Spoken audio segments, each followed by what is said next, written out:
I go live on here, I gotta go back over to Instagram whenever I see it going live, and I have to hit go live over there. Oh my gosh. It's just like extra steps for God knows what reasons. There we go. Now we're live over there. So hit go live. That's going. I can ignore that now. And we're here.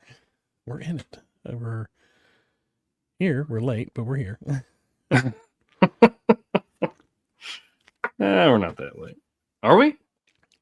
Nah, like 5 minutes maybe. I think we're 3 minutes early. Oh, 8:30? Oh, I thought we were going at 8:20. 8:20. I like yours better. We're early. That's all right. Well, we are up. We are ready. I guess we can launch right into it. Let me get the I got that guy going. Okay. In 3, 2. Hello, everybody. Welcome back to This Podcast Takes Tokens. It took me a minute because in my notes I don't have This Podcast Takes Tokens at the top. But yes, welcome back to This Podcast Takes Tokens. Normally, we would open up the episode with our Retro Ramble, which is a leftover question from the episode before. We would discuss that for a few minutes, roll our intro, and then get right into the main topic. But we figured maybe you want to get right into the main topic. I mean, after all, this is an episode about the movie Elf. So let's just launch into it, and then we'll put the Retro Ramble at the end if you want to hang out and have that discussion with us. You want to hang out and have that discussion with us. You do. I'll remind you real quick of our Retro Ramble question from last week. Yeah. I asked, what is your favorite Christmas tradition from childhood and now? So we're going to hit the intro. Then we're going to go back and we're going to discuss the movie Elf, one of my favorites.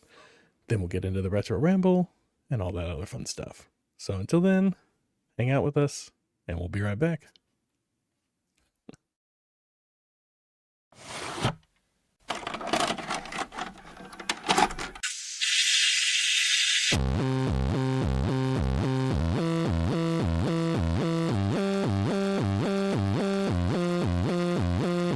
Your local video store card.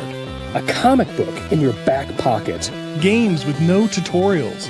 Music you had to discover. And drinking water straight from the hose. These are the things us millennials remember fondly. We are the Jennings brothers. Join us after the streetlights come on as we race our bikes from the top of the hill right down memory lane. Exchange those quarters because this podcast takes tokens.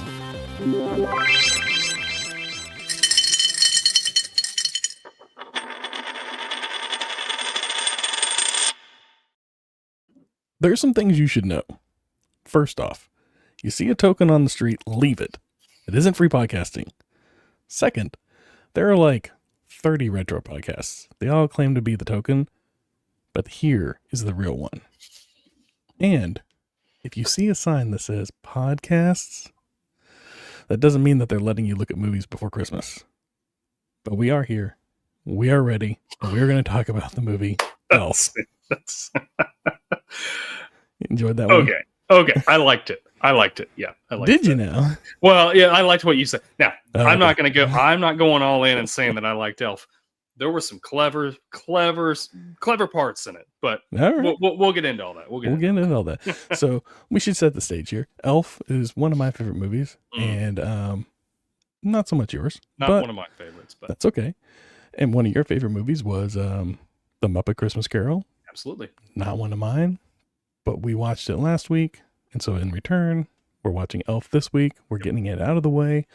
We're both going to expose each other to our favorite and least favorite movies around the Christmas holiday seasons. And so here we are watching Elf. Before we get into all of the who liked what and, all that, let me start out with the numbers. We always start out with the numbers. We give you, box office grosses and stuff like that. So this movie came out in, was it 2003 or 2004? I think it was 2003. Yes, it was 2003. Yeah. Sorry, I have to scroll all the way up to see that and then scroll all the way back down. But yes, this movie came out in 2003, November 7th of 2003 to be specific. And it has a budget of $33 million. pretty decent budget for a movie at the time. Oh, yeah, yeah. Any guesses on just the opening weekend, the first weekend, how much it made? I'm gonna guess because Will Ferrell was. This was like when he was getting very popular. Yeah.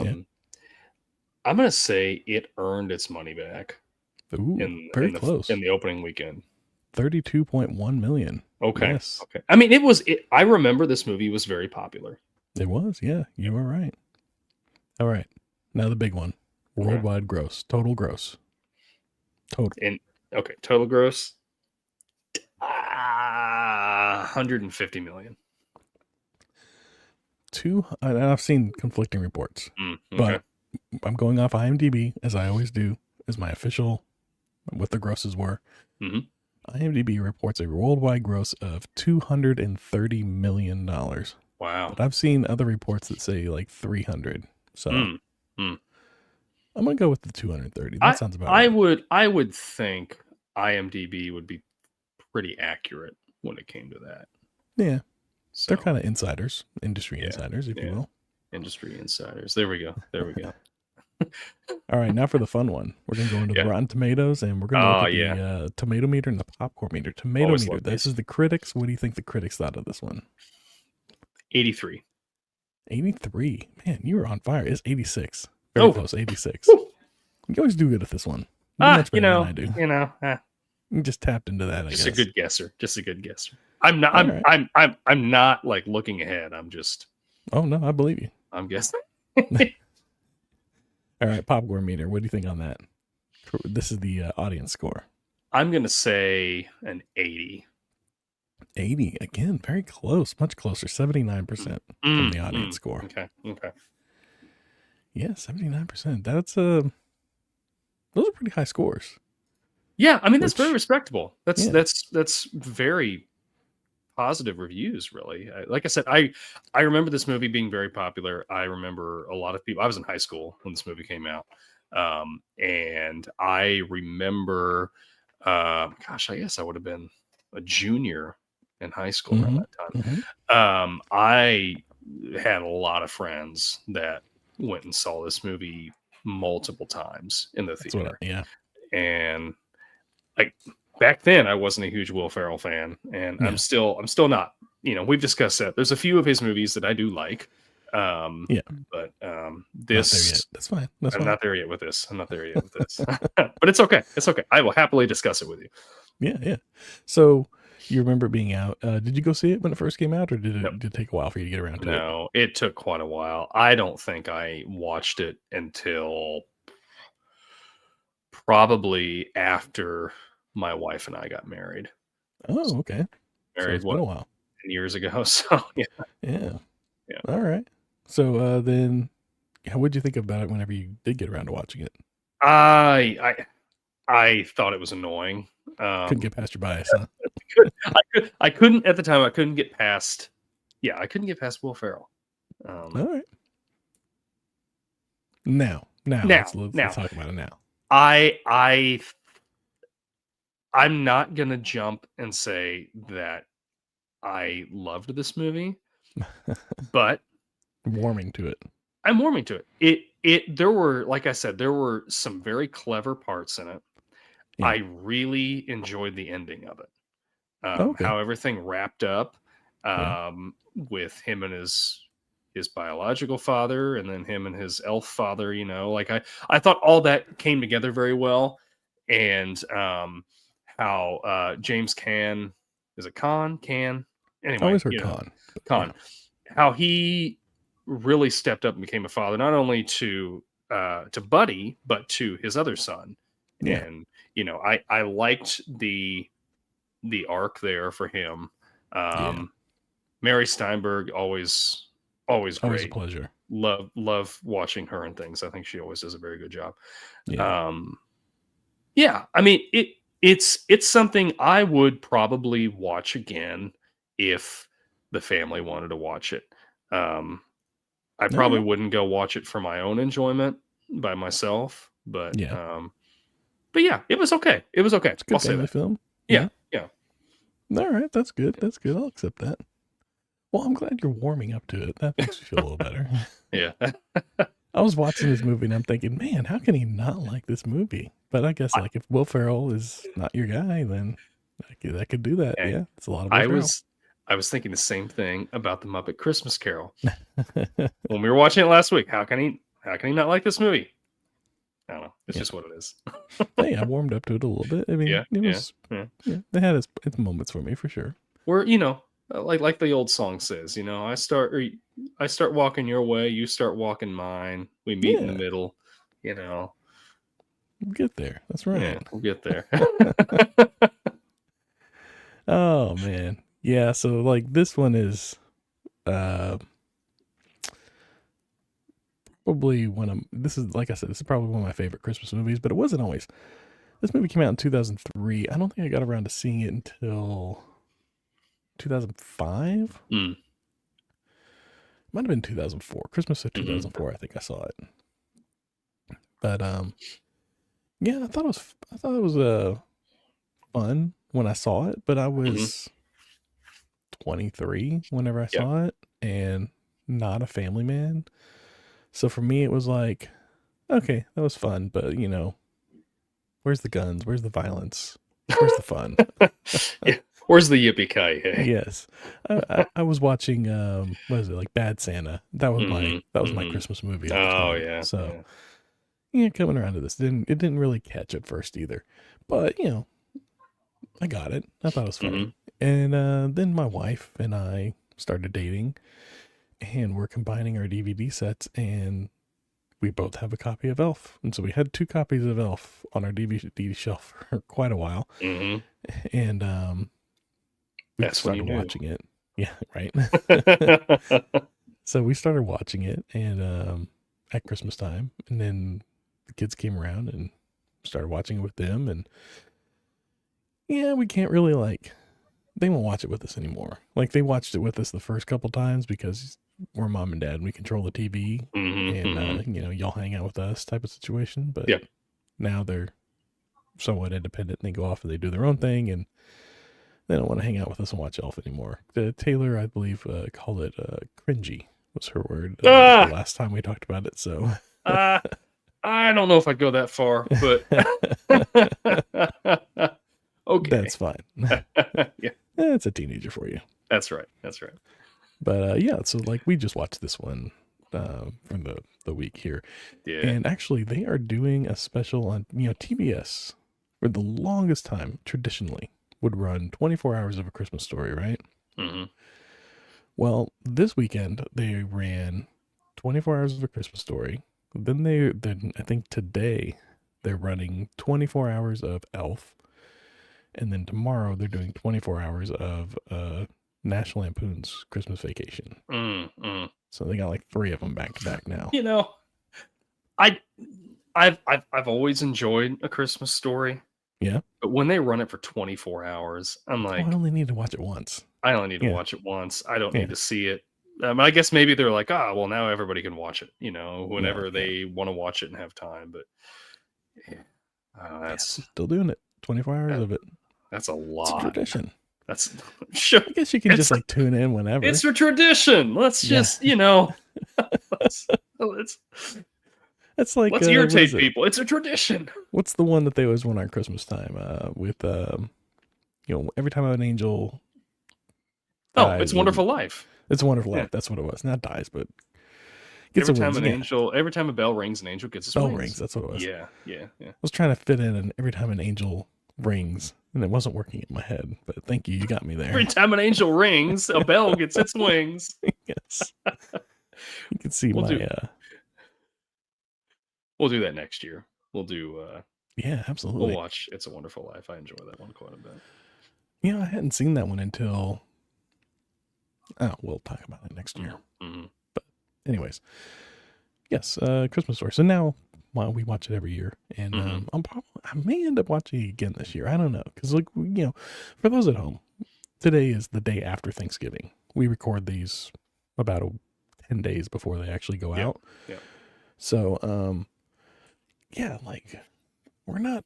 I mean, in our house, it's Thanksgiving or it's Halloween And then we go right into Christmas. We take a break for a day. We do Thanksgiving, and then it's right back into Christmas. So, yeah, I might have pulled the trigger on this one a little early. I may end up watching again on Christmas. I don't know. I got a few others that I still need to watch. So, yeah, we'll see. That's the wonderful thing about Christmas time. Yeah. Like when and I think Christmas and Halloween, there are enough horror movies, there are enough Christmas movies, where you could legitimately watch a different one every night leading up to the holiday. Oh yeah, like Thanksgiving, I don't even get to watch them all. No, it's like Thanksgiving. You have Son-in-Law and Trains, Planes, and Automobiles. Yeah. What else do you got? I guess you get the if you want, you got like the Peanuts. Oh, the Peanuts Thanksgiving thing. Yeah, like you got three. You got 3 good nights. Yeah, I don't know. I'm not big on the Peanuts either. Yeah, like the animated Peanuts movies.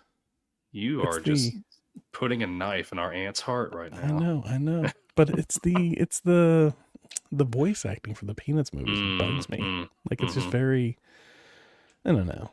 There's no emotion to it. But anyways, I digress. This movie, let's get back to this movie that we're on. For new listeners, we can get on tangents sometimes. Yes. So we have to corral ourselves and come back. Anyway, Elf. Yes, Elf. Do you have a what moment was maybe warmed you up the most this time around? And scene stick out to you more? I thought the Jack in the Box scene was very funny. It was very funny. I will admit that was very clever. And then it comes back around at the end whenever he's in the back of the sleigh. It was great. I love that little callback. Yeah. That one was nice. I don't know. I guess there was like there was different things that I'm like, oh, okay, like this isn't how I remembered it. I thought I cracked up with his journey from the North Pole to New York. Okay. Because it's just the absurdity of like getting on this iceberg. Yeah. And floating over to the other side of the ocean on it. By that point, he's just standing on this thing. Like there's no room left. And it's like he gets a little off, disc. Yeah, and then he's just gonna walk the entire way. I know, right? to New York. I'm wondering how long that took. It was absurd, but it was silly. I don't know. It didn't seem. It seemed like it was like overnight. He got there. Right, like it was just instantaneous almost. Yeah. And then whenever he goes back at the end with Jovi, do they walk the whole way or do they catch a flight or something? Oh yeah, I don't know. Can you imagine? He's like, "Hey, you want to go back and meet my dad and everything?" She's like, "Yeah, sure." Should we book a flight or something like that? He's like, "No, we'll just start walking." Wait, what? Well, it only took him a couple hours, right? Or overnight. So yeah, it's fine. With a baby though, ooh, that's a long walk. Ooh, yeah, that's true. Yeah, I like that. That's a good sign. That's a good one. I think. Well, since I'll rephrase it for myself. Favorite scene. I like the whole Pennies from Heaven sequence at the beginning. It's just great. Where Will Ferrell first, it's right after that, where he first gets into New York, and he's just like walking around and interacting with everything. He finds the gum and like starts eating the gum off of the railing, and gets hit by the cab, and he's going through the little turnstiles. Yeah, he finds the world's greatest cup of coffee and wants to celebrate them. That was great. That was clever. That was clever. Yeah, so probably one of my favorite scenes was that one. Yeah. But gum. Ugh. Yeah. Darn. And all the stuff he eats. Oh my god! It's like the spaghetti with the syrup on it, and chugging like a 2 liter of Coke. Yeah. Oh my gosh. Yeah, there were some interviews where they were talking to him about it afterwards. He's like, I had days where I just felt awful, like chugging all that soda and eating all that sugar and everything. Yeah, I'd have headaches and blurry vision, and it was hard for me to come to set. I'd be feeling sick to my stomach, and it's like, if don't they offer like buckets on the side where you can just go and like spit that stuff out if you don't want it? Yeah, I would think so. I guess he was actually like he's all in. He's all in. Yeah, absolutely. So I gotta ask, as somebody who didn't care for the movie but is warming to it, mm-hmm. maybe you can answer this question. What do you think makes the movie work?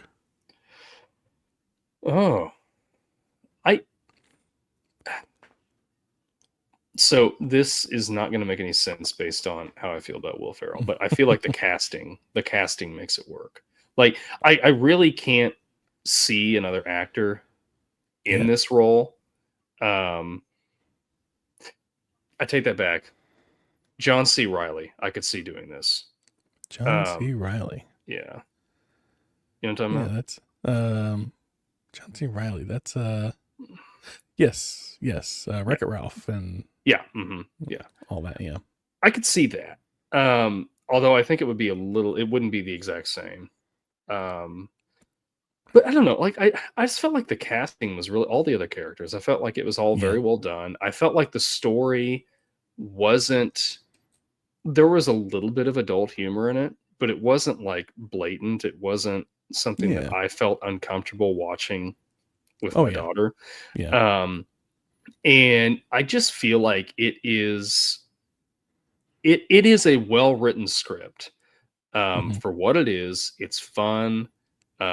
It's just, I think it just works so well because it's just a relatable story for everybody. You know, you watch it and it's like, oh, hey, it's a Santa Claus story, sort of, but there's also like some kind of heartfelt family moments in there. And I think it's just the whole package. I know that probably doesn't answer your question very well, but it's very timeless. Yes, that's it. Yeah. I would agree. Yeah, I think my point was on to it's the cast. I think you're right.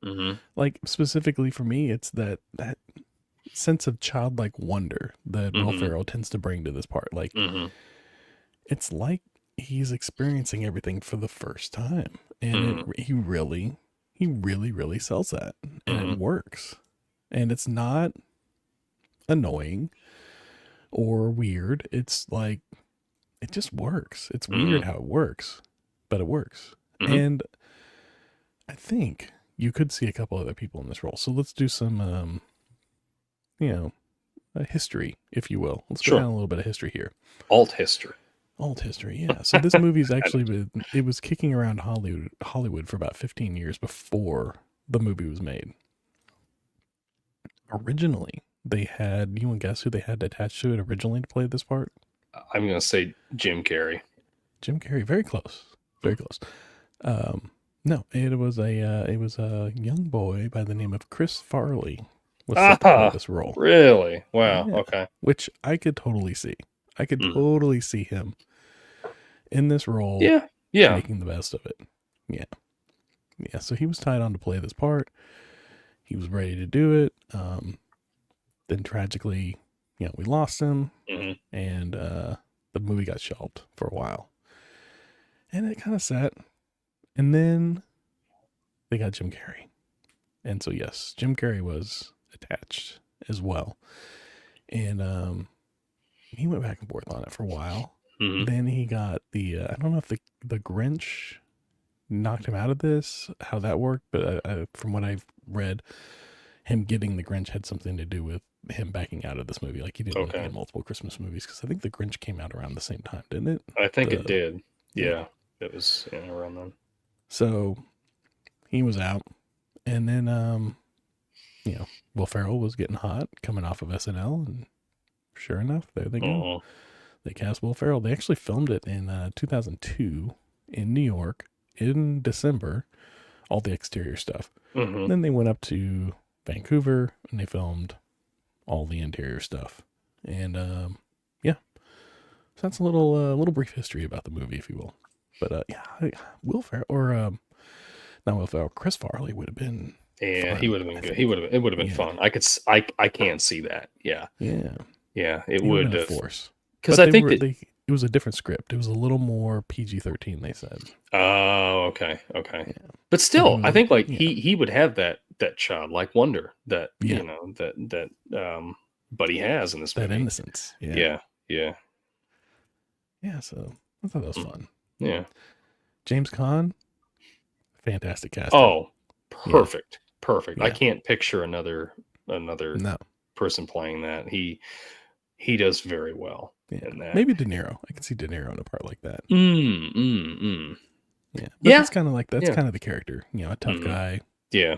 But you can kind of play off of this, going to keep it straight with a squishy center. Break. Yeah, with a squishy center. Yeah. Yeah. So James Caan, that's why they picked him, because they needed somebody that could be in the scene with Will Ferrell and not crack up. And he did a pretty good job. But there was one scene in particular where he couldn't hold it together. Any guesses? Where he lost it. He couldn't keep it together with Will. I'm trying to think back through the movie and the scenes. No, what is it? That's okay. Whenever they're in the doctor's office and Will Ferrell is getting the DNA test. Oh, it's a little bit after that. And they go and they prick his finger and he screams like he did. You can see James Caan kind of turn away from the camera because he's cracking up. He's losing it in that moment. I see. That's the only time he couldn't keep it together. Yeah. Funny. I did not realize Jon Favreau directed this movie. Yeah. He's trying to make himself as a director. He wrote it too. Like he rewrote the script, a lot of it. But yeah, this was his baby. Yeah. It's a pretty good job.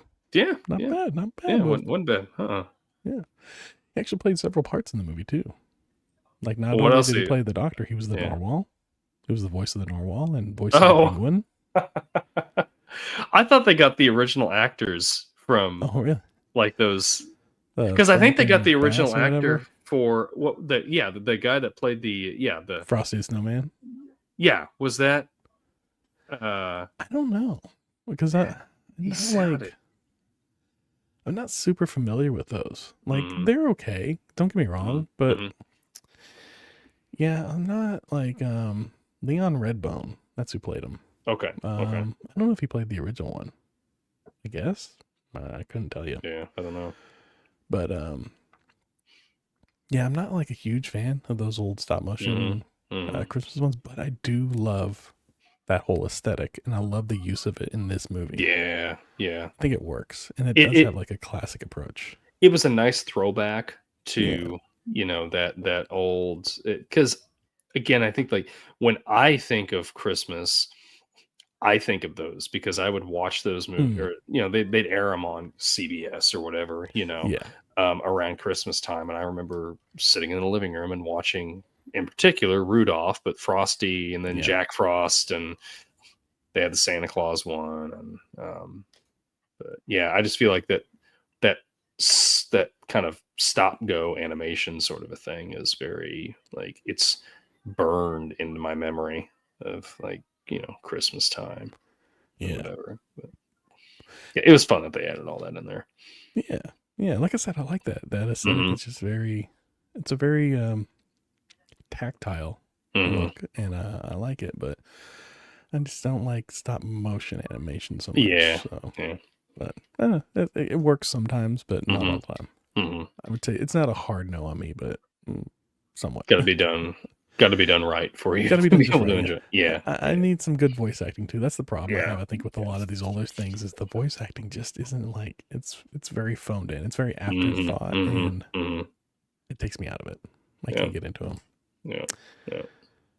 But anyways, Will Ferrell, the elf, Zooey Deschanel, great addition to this movie. She hadn't really done much at this point. I think she was still kind of trying to find her way in Hollywood. I know she's been in a few things, but this is probably one of the first things I remember her from, really. When did 500 Days of Summer come out? That's a couple years after 2009. Okay. Yeah, that was after this then. Quite a few years after this then. Yeah. Yeah, and she did all that singing was her. Yeah. She's got a great voice for it. And she got a whole album of Christmas songs. Yep. I think came out a couple years after this. Her and her then husband, I think, did a bunch of Christmas songs on an album. Yeah, I think that's right. Yeah. She and Him or something like that. Him and Mhm. Her. I forget the name of it. But yeah, that's on my Christmas playlist. I enjoy that. That's probably one of my, if not my favorite, Christmas songs is the Baby It's Cold Outside. Yeah. When they're in the shower there, that scene. Yeah, I always like that song. And that was just that was a great little moment, I thought. I like that. She doesn't know he's there. And yeah. And then he just joins in. Yeah. That's great. I like that. Emily. I'm like watching this, and when Emily first finds out that James Caan has another child. Oh yeah. I think her reaction is like, oh, she's a really good person. Oh yeah. Because she's like, well, if you've got another son, that's great. Like, right. bring him on over. Like, invite him over. Yeah. Let's get to know him. I'm like, that is a good woman. Like, and it's such an odd pairing. Yeah. To have her and then him kind of being this, there's this hard guy that's, just. I think we kind of see hints of it though. I think like he was like the photo that they have of him as a younger man. It's like him with his guitar and his girl, and he's very happy and like clearly like he's artistic in some way. Yeah. He's working in a children's book place. Like, I don't think he got that job because he knew how to save money. He probably got that job because he knew how to tell a good story, or he was good with kids in some way. So I think like somewhere along the way, he lost his way or just got like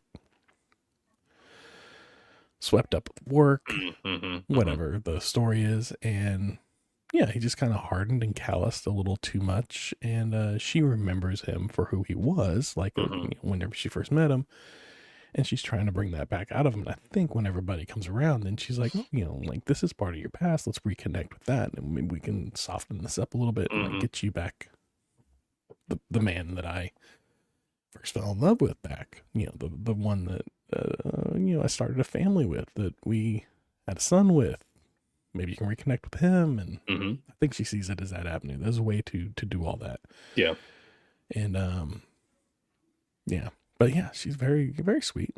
Oh yeah. Accepting, like he's making her breakfast and it's like pasta and syrup, and she's like, yeah.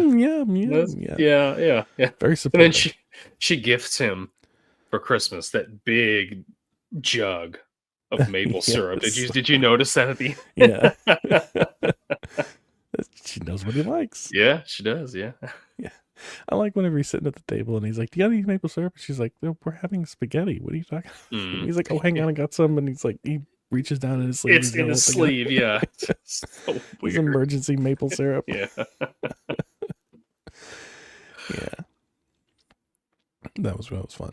Yeah. All right, so jumping forward a little bit. Peter Dinklage. I was getting ready to talk about that. Yeah. Great. I was surprised by this because I know, like, I don't know if this probably was after the fact that he'd like done Game of Thrones or whatever, but I had heard that he tries very hard to not get put in roles that are like, focusing on his stature and everything. But maybe at this point in his career, it was very early on, and he's just like, I'm gonna take whatever role I can get. I mean, I think he does an excellent job at it. It's like it's silly. Like, you have this image in your head of somebody else, and then he comes walking in there, and you're like, oh, that's Peter Dinklage. That's not who I was expecting in this role. Yeah, I think it's kind of a little bit of column A, column B. I think he was early in his career, but I also think like the way they handled it, it was with the right amount of touch. Like, you could almost see that he was cast as the actor first. Like, it didn't matter who was cast in this part. There was going to be some way for Buddy to come in and upset this person and make them leave. Like, maybe they hadn't figured that part out yet, or maybe it was written a different way, and then they got Peter Dinklage in there, and then they started like spitballing and throwing ideas around with him, and this came out of that. I don't know. Mm-hmm. That's a question I would like an answer to, but I don't have that answer, unfortunately. Mm-hmm. But we can speculate. Yeah. And yeah, I think like I feel like he was in on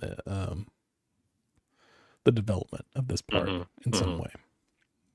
Because he tends to shy away from these types of roles. Although there's that movie that we watched the trailer for, Twinkle Toes, a couple years right around this time.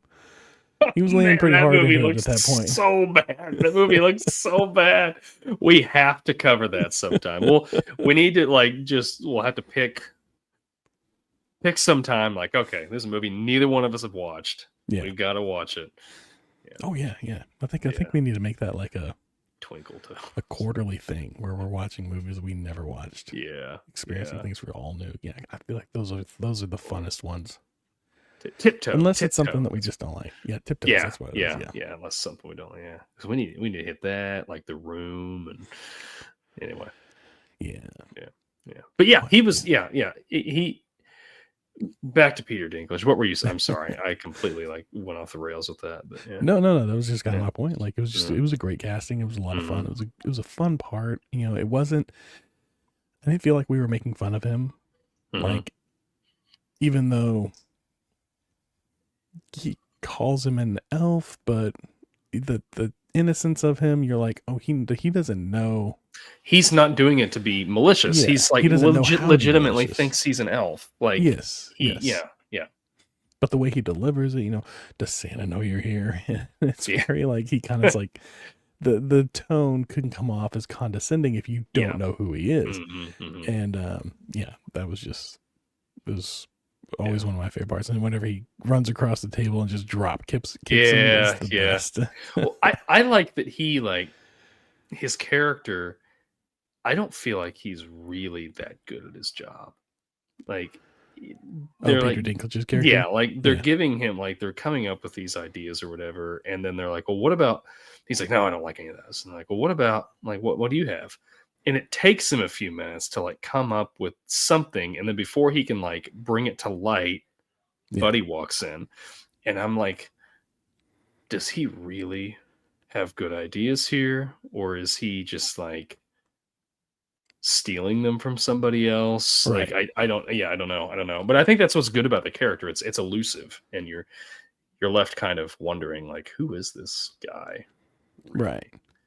Well, I mean, he comes in and he gives him all this advice, and he's like, you got to avoid, vegetables and farm life because it's, it doesn't work. It's been played out and everything. And they have the whole conversation with him, and then he leaves his notebook behind, and they're going through the notebook, and they're like, we got one. It's about a peach on a farm, and it's like, you clearly did not listen to a word the guy said. What's the point of having him there? Yeah. But yeah, peach on a farm. I guess it works. Then they ended up doing the elf book, and anyways, that saves or he starts a new company, doesn't he? Yes, he does. Yep. Yeah, because he pretty much just gets fired, and he's just like, screw it, just gives him the finger and then leaves. Which I love. Whenever he walks out, that was great. Yeah, I love that scene. He's like, hey, don't talk to my kid. Don't talk to my kid like that. And up yours. Bye. Yeah. And then his son says it, and he's like, hey, don't. Which is totally a parent move, right? Yeah. You say something, and then your kid repeats, and you're like, don't say that. My daughter will say all the time, why do you say things that you tell me not to say? I'm like, because I'm just I'm just not a good parent right now when I do this. What do you say to him? I say I've earned it. I've earned it. I've earned it. What do you mean you've earned it? I pay a mortgage. I've earned it. Yeah. Yeah. But yeah, like that whole, and then he gives him the don't say that. But then he said, and then they get a little fist bump and then walk out. And I was like, that's great. It's very, very heartwarming. I love that part. Yeah. But so I will say one part that I didn't like was the whole ending with Santa. I didn't like the like he's crashed in Central Park. Yeah. And they're having like, yeah, it was. And I get the humor the joke they were trying to make with like the Central Park Rangers. Police. Yeah, the Rangers or whatever.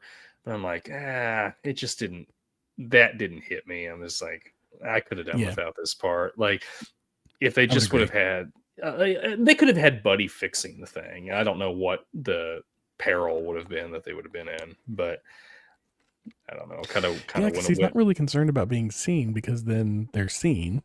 Yeah. As they're flying away. So, I mean, there's that. And then, like, I think the news crew didn't. How did the camera not capture that at all? I don't know. Magic of the movie, I suppose. Yeah. It's a different time, too. You know, not everybody's got a cell phone with a camera on it. So, there's that. And when they do, it's just like this fuzzy, like, 4x5 pixel sort of an image that's coming out with those old Nokias or whatever. I like the news footage, and they're talking about, you know, the news crew's talking about, they're like, yeah, we got some amateur footage, and they show like Buddy the Elf, and he's walking through the forest, and he looks like that old like Bigfoot footage. Sasquatch, yeah. I like that part too. That was a good little nod there. Yeah. But yeah, I would agree. That's probably the weakest part of the movie for me too. Story wise. Yeah, it felt like they were. It's the common third act problem. You know, you get to the third act, and you're like, okay, we got to wrap this up, and we also kind of need to, like, you know, create a little bit of a tension or whatever. And this thing is good enough. Yeah, I don't think there's very few movies where they solve the third act problem. Yeah. But I suppose they tried, so I'll give them an A for effort, but a C for execution. I would agree. I don't know if I'd do an A for effort, but okay. If it was an A for effort, I feel like we'd have a better third act. Yeah, they tried. They tried to write a story. I guess that's right.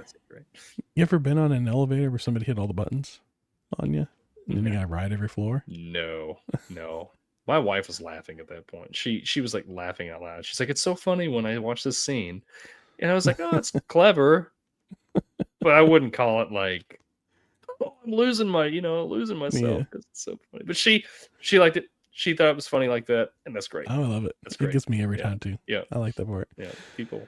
I think it's like it's just like, you know, if you've ever been in that situation and somebody like hits all the buttons, you're like, what the heck? Or if you've ever been on an elevator and you've done that, it's even better. But I've never been on an elevator that had that many buttons that I was able to press. Like now you go to like a hotel and they got like the whole key card situation, and you can only select your floor. So it doesn't work anymore. Yeah. But yeah. Classic elevators. Anyways. Yeah. Well, I'm just jumping all around on this movie. I know. It's okay. It's okay. So they named him Buddy the Elf, because his diaper said Little Buddy Diapers, and they thought that was his name. His name was Buddy. Did they think his last name was Diapers? Is his last name Diapers? I don't know. Maybe they thought that, but then thankfully just gave him a different name. Right. Because, you know, Bob Newhart adopts him. Yeah. And which was great. Great casting. Bob Newhart as the narrator and like all that. Papa just Elf. Perfect. Loved it. Yeah. That was a great one for sure. But him and Ed Asner as Santa. Was fantastic. I love that. Yeah. I really did enjoy the opening scene of how he kind of gets into the bag and ends up in the North Pole. I liked, you know, you see Santa in the orphanage and he's, I thought that was clever. So maybe I'm finding, as we're talking about, I'm liking this movie more than I realized after I watched it. So there's some good scenes in it. Yeah. That's for, hey, this is a movie about the tough guy getting won over by the Christmas spirit anyway, so it's right. It. Yeah. Oh man. Well, I don't really have a whole much more to go through. I got a couple points. Let's hit them. The use of forced perspective versus digital effects. Jon Favreau was very adamant that he didn't want to use any digital effects. that he wanted to do it all with forced perspective, which it just works. It does. It looks so much better, doesn't it? Yeah, it does. And if they would have used digital effects, it would show its age by now. Mm-hmm. Especially within digital effects from the time. Yeah. I don't think it would have worked as well. Yeah. But I'd say that, the effects hold up, except for, again, the third act with the sleigh. Mm-hmm. You can kind of see like the green screen work and the digital stuff, but outside that, like, it works and the whole thing holds up. Yeah, and I think that, again, like we talk about this time and time again, practical effects are always 9 times out of 10 are going to be better than digital effects. Yeah. Unless you're doing, like, I don't know, some space opera thing, and but practical effects are, I feel like, almost always a way to go, and they age better. They age so much better. Yeah, they do. And it just, I don't know, that and the whole, like, the Christmas village, all practically built, looks great. Mm-hmm. It looks great, even though it's like this whole, like, I don't know, was it Franklin Bass or whatever? Yeah. Classic Christmas stop motion movie set looking thing, but it looks great. Like, it works. It works. Yeah. When they clearly add the other, the inspiration for that in there with the penguins and with the snowman and all that. Yeah. Like, you're like, oh, this fits. This is totally, like, I'm fine with it looking like this because it works. And I think that's what I think that's one thing that just makes this movie kind of timeless, is they take that perspective of Santa Claus and the North Pole and they just run with it, and they aren't ashamed of it, and they're just like, this is what it is, and we're just going to make it work. Yeah. And it does. Yeah. Anyways. Yeah. Again, it's a fun movie. I enjoy it. If you haven't seen it, definitely check it out. It's a movie for you and your family. Yeah. Or anybody that really loves Christmas. Yeah. Or Will Ferrell. Or Ed Asner. Or people that don't like Christmas. You're just gonna maybe let them win watch you over. Who knows? Who knows? All right. I think, well, one more point. Do you think they got the right Dirk Lawson wanting that day of pampering? Right, Dirk Lawson wanting that. Whenever they're going through the list, whenever his brother is in front of the camera and he's going through Santa's wish list and he's listing off all the people and what they want, and he's like, Dirk Lawson wants a day of pampering, and it cuts to that guy in the motorcycle club. He's like, must have been a Oh, yeah. That was funny. Yeah, I like that. Yeah, it must be a different Dirk Lawson. All right. Yeah. Well, any closing thoughts on Elf the movie? I think I've said my piece on it. All right. Yeah. Well, I'll leave you with one final thought. Okay. Will Ferrell has been offered almost $30 million to come back and do a sequel for this movie. Wow. And he said no, because he wants the movie to remain how it is and does not want to tarnish it with a sequel. I agree. I think more studios should do that and just leave a movie as it is. Because it does, like, and not always. Obviously, we have great sequels to things. Yeah. But we have there's a lot of times. Oh yeah, it ruins. Yeah. Like, I mean, look at. I haven't watched The Dial of Destiny, but look at, like, Indiana Jones, and you get to Kingdom of the Crystal Skulls, and you're like, we were asking for more Indiana Jones, but we didn't want more Indiana Jones. We just didn't. We don't want that Indiana Jones. Yeah. I think what we wanted to see Indiana Jones pass the torch to the next generation, and it just didn't happen.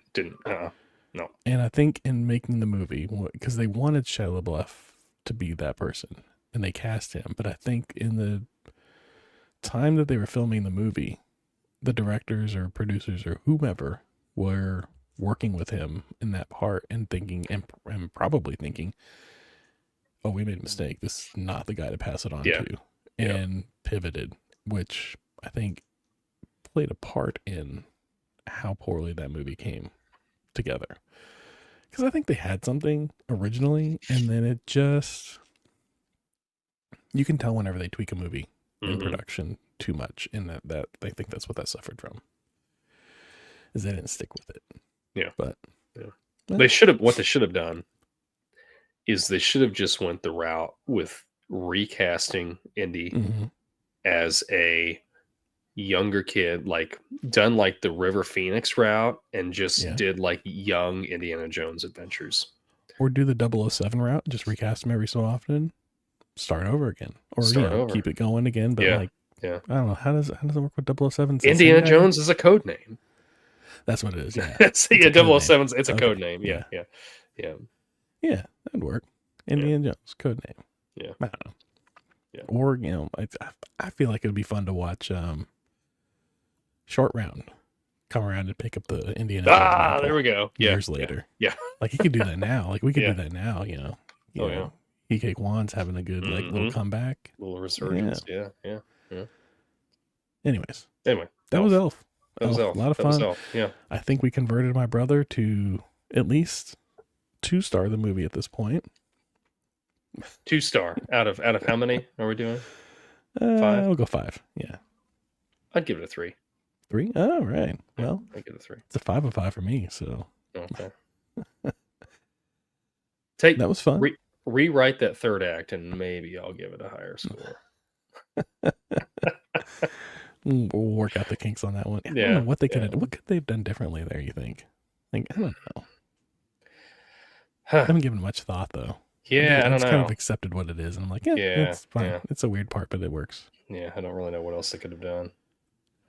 I guess maybe I think what you could have done is it should have been more of a Santa's racing against the clock situation, because he's got to get everywhere in one night. Yeah. And you don't make it the Central Park Rangers that are chasing him down. You make it like a ticking clock, like maybe in the sleigh that he's got to keep moving, otherwise he's going to fall too far behind and people are going to start missing Christmas type of situation. That would have worked better. Yeah. And then you don't really have a bad guy, which the movie really doesn't have a villain. Doesn't need one. Doesn't need one. Doesn't need one. It is a story of I feel like redemption for James Caan, and self-discovery and finding family. I feel like that's what it is. Yeah. And they could the climax is they could have had, which they did a little bit, but have it go full circle where Buddy thinks back to when Papa Elf was showing him how to fix that engine, and he actually fixes it, and it doesn't get knocked off, as they're going. And he fixed it. That's what his job is as an elf. He's a successful elf. Yeah. Well, I think we saw that he was a successful elf whenever he got the job at Gimbel's and he turned that place around like that. Yeah. He did a lot of work in one night. Yeah, he did. Yep. Got a whole 40 minutes of sleep. 40 minutes of sleep. So, that was our elf episode. Hope you enjoyed it. I know we enjoyed it. I enjoyed it, at least more than one of us, but we still enjoyed it. Yeah. With that, let's get back to our, we'll do the Retro Ramble now. Let's talk a Retro Ramble. Retro Ramble, and then we'll wrap it up. So last week I left you with a question. What was your favorite Christmas tradition from childhood, and what is your favorite Christmas tradition now with your family? I'll let you go first. It's the same thing. It's something I've carried over since I was a kid. When we get up in the morning, we sit down and the kids will pass out the presents. Yeah. And then we each take turns opening one up, and kind of makes it last a little bit longer. Everybody gets to kind of see, and you really get to focus on the kids and and see their reaction when they open something up that you've given them, if they're happy or if they're like, oh, this is a pair of socks, and they throw it away. But I don't know. I like that. I like being able to see,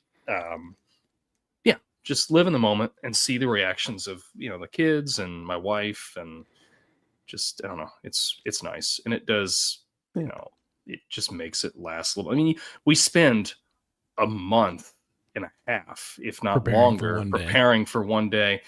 And I just feel like, just me personally, it's such a waste. Just everybody comes in there, just rips the packages open, and then it's done. It's like, well, I like just stretching that out just a little bit longer. Yeah, I would agree. That's good. Excuse me. That's a good one. Yeah. We kind of do the same. Like we, you know, the kids, we have the kids now hand out the presents. Although we, some years we'll number them. And we'll be like, all right, you know, start with the presents that are like 1 through 5 in any order. And then, you know, because like sometimes it's like you don't want to open up one present because it's going to give away another present type situation. Yeah.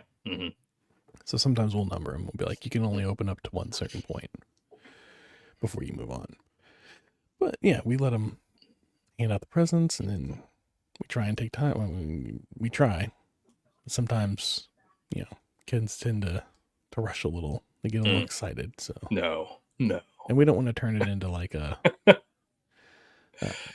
shouting match, you know. Yeah, it's Christmas. You know, if that's what happens, that's what happens. But we try and keep it somewhat on track. But yeah, definitely like it. Sometimes the train will start running a little faster than you want. You got to slow it down without being aggressive about it. That's been the balance I've had to learn as a parent is how to apply that.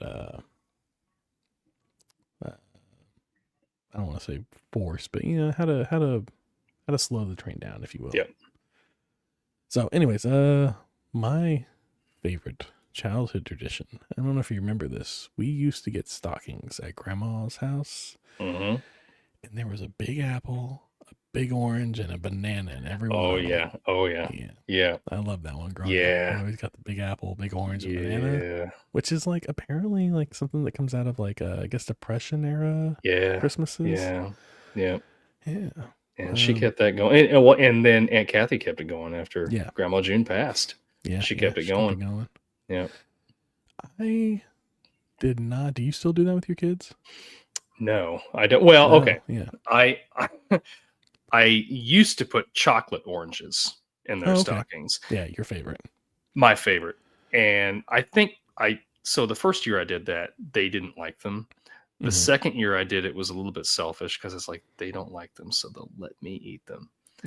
and then the third year I haven't done it since then. You know, so fair enough. But yeah. I didn't realize whenever we first started our family and we started, you know, building our own traditions and stuff like that. I kind of wish I would have carried over some of these traditions within our family, like the apples, the oranges, the bananas, and stuff like that. And it didn't. I don't know if it didn't occur to me or what, or if I didn't feel. I don't know, but I didn't do it, and I kind of wish I would have, but I didn't. So we don't have that tradition. But one tradition that I do enjoy that we have is every year we take a Christmas photo. We set up the tree, we decorate the tree. Once we put all the ornaments on it, then we all get dressed in like PJs or whatever the theme is that year that my wife picks, and we stand in front of the tree and we take a picture. I like it. It's like a little measured time capsule every year from Christmas. Little snapshot. Yeah. Little snapshot. I mean, without being so on the nose about it, on the nose about it, yes. It's a snapshot of Christmas that year. And it's one of my favorites. One of my favorite little traditions. Yeah. I like that. Yeah. We don't take a lot of photos together as a family, and I wish we did a little more. We always take pictures of the kids. Yeah. And then occasionally, like, there'll be a picture of Mindy and I, but it's not very often that there's one of all of us together. There's not. Yeah, they're kind of like, we kind of get leftover. We don't get photographed as much by them. Once the kids come along, they just stop caring about what we look like. Yeah. That's good. That's good. Yeah. Let us know what your favorite. What's that?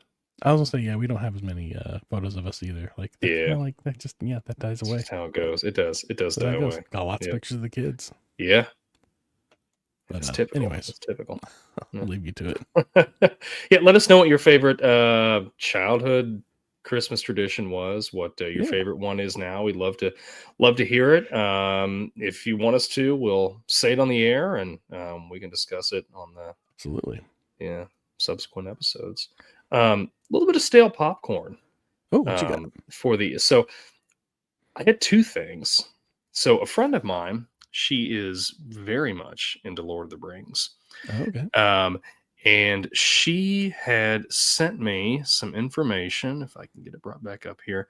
Apparently there is a town in Missouri that is called Wright City. And before I get on here, I did not look and see where that was at. I'm going to look right now real fast. For Wright City, Missouri. Wright City, Missouri. It's the Wright City. It is over near St. Louis a little bit. They apparently have a little section of their community that must like Lord of the Rings, because there is a whole neighborhood that has Lord of the Rings characters' street names. Oh, so interesting. They have Gimli Lane, Legolas Lane, Aragorn Lane, Samwise Street, Bilbo Lane, Meriadoc Lane, Frodo Drive, Pippin Lane, and Bombadil Boulevard. Oh, okay. And I thought that was very interesting. Yeah. They someplace. I'm like, man, they must have a really cool HOA there. Right. They're gonna be doing stuff like that. Like, you just don't see that, right? Like, I mean, I will tell you here. Well, not here in Wiley, but whenever I lived in Garland, there's a little neighborhood, and they have a Star Trek theme. So there's a Star Trek lane that runs down it, and then like there's like 7 or 8 streets that come off of that, and they all have like various Star Trek associated names that go with it. Like I think there's like a Picard and what's the guy's name that created Star Trek? Roddenberry. Roddenberry, yeah. There's a Roddenberry, a Gene, I think. I don't think they named it Roddenberry. There's a Gene, and so that's cool. That's cool. Yeah.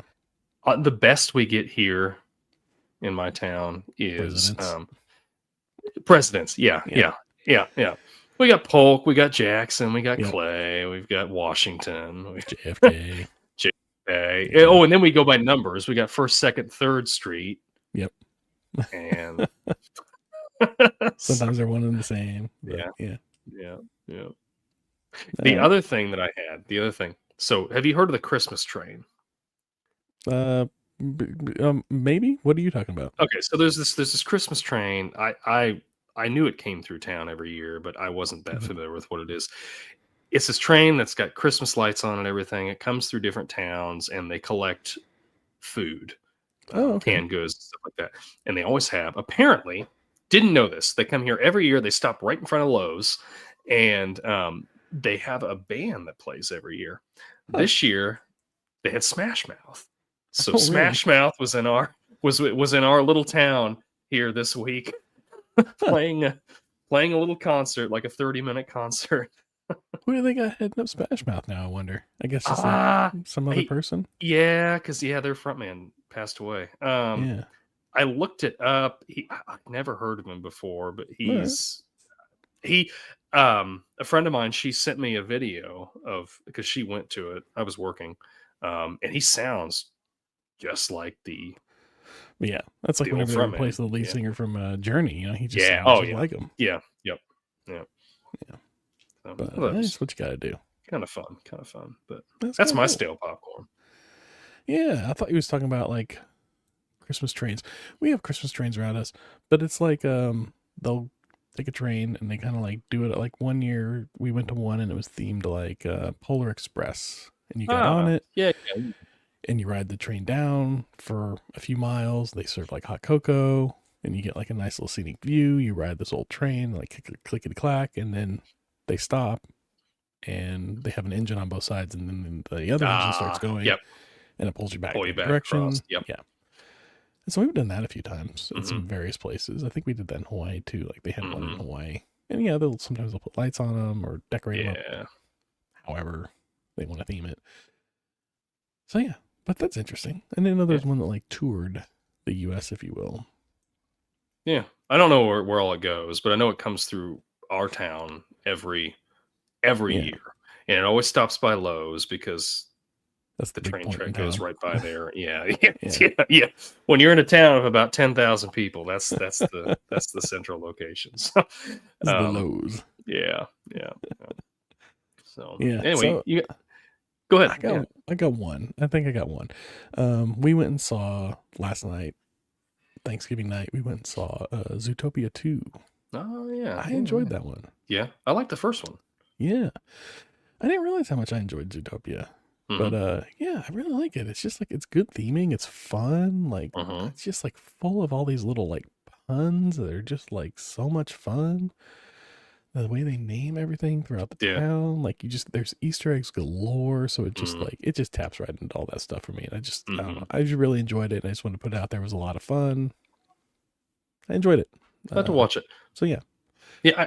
I really like the first one. I was really impressed in the first one with all the Breaking Bad references. Oh yeah, that they had in there.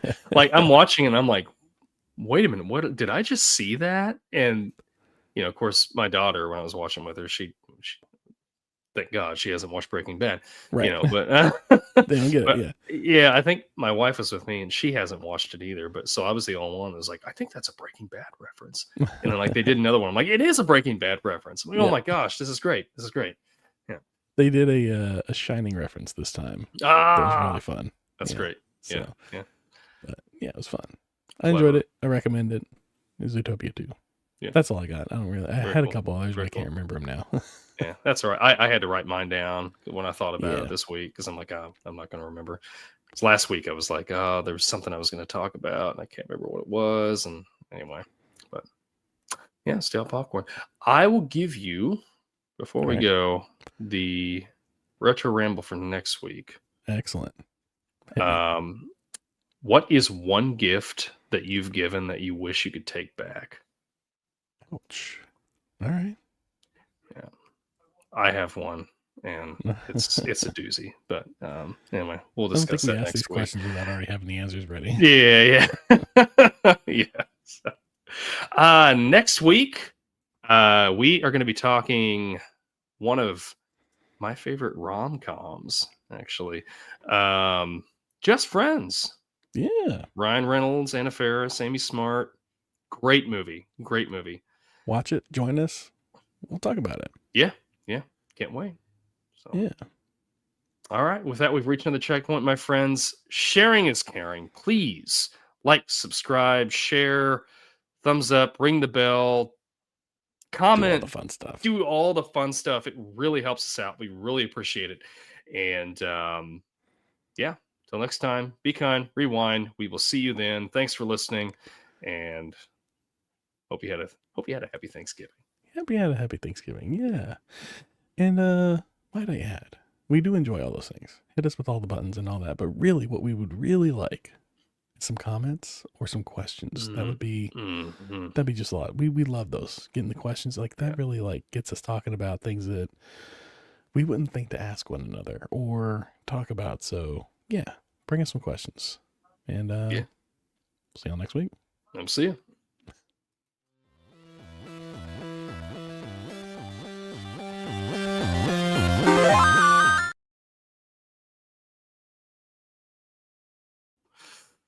Oh, I think you're muted.